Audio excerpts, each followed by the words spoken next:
Virtual reality isn't a recent invention, but thanks to the efforts of Oculus, it's more viable than ever. At $600, Oculus Rift is expensive, and when you add the cost of an appropriately powered PC, VR as a whole is almost prohibitively priced for the majority of gamers.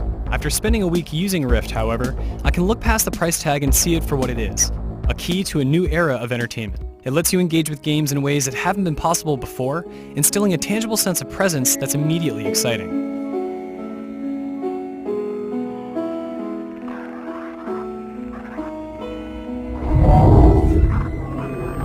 Rift and its accompanying accessories feel like premium products. Nothing about it feels cheap or compromised. While it's hard to completely forget you're wearing it, Rift never feels like a burden when you're mentally invested in a VR experience.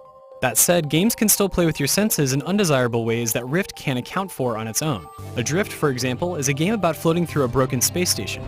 Your body twists and turns with simulated weightlessness. And this made me feel so uncomfortable that I had to stop playing it. It's a product of how good Rift is at convincing your brain that what you're seeing is real, and evidence of the fact that software is an equally important part of the equation. Rift is for more than just games, however, and some of the most enchanting, and least intense, VR experiences are passive.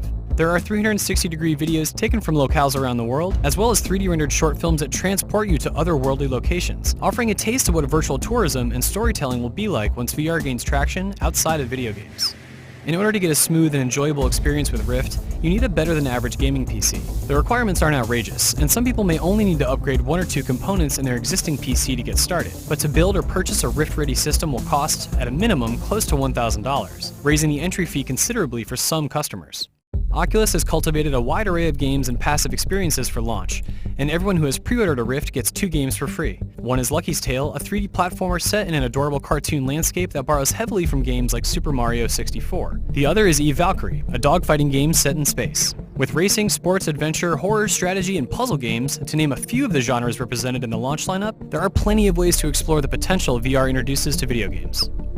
Of course, just because a game is in VR doesn't mean it's good by default. Eve Valkyrie, for example, is littered with microtransactions that detract from its initial appeal. Lucky's Tale, while charming and fun, pads out its levels by forcing you to replay them with alternate objectives. After 5 hours battling my way through an enigmatic dungeon, Chronos is, so far, an amazing game that recalls favorites like Resident Evil, The Legend of Zelda, and Dark Souls. However, it stumbles on occasion due to a handful of design flaws, including the unforgiving way that it allows you to walk into pitfalls, some of which are difficult to see due to Chronos' use of fixed camera perspectives. Clearly, VR games are susceptible to the same problems as regular games, but there's something about the unique VR experience that makes up the difference, at least a little bit. When I'm flying around in Eve Valkyrie, immersed in my virtual cockpit, soaring through space debris, I'm entranced by how convincing it feels. When you're playing a game on a monitor, the real world is an equal view. When that is stripped away and filled in with the world of the game you're playing in VR, it's a very powerful experience that traditional gaming platforms simply don't offer.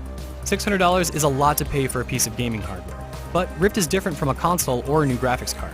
Rift allows you to experience games in ways we've only dreamed of up until now, and while it does require you accept a few compromises in the name of immersion, it's worth it. Yes, you will look silly to anyone who watches you use it, and you will potentially feel uneasy after an intense demo, but these issues can't take away from the fact that Rift delivers on its promise to enable more immersive and personal gaming experiences than we've ever seen before.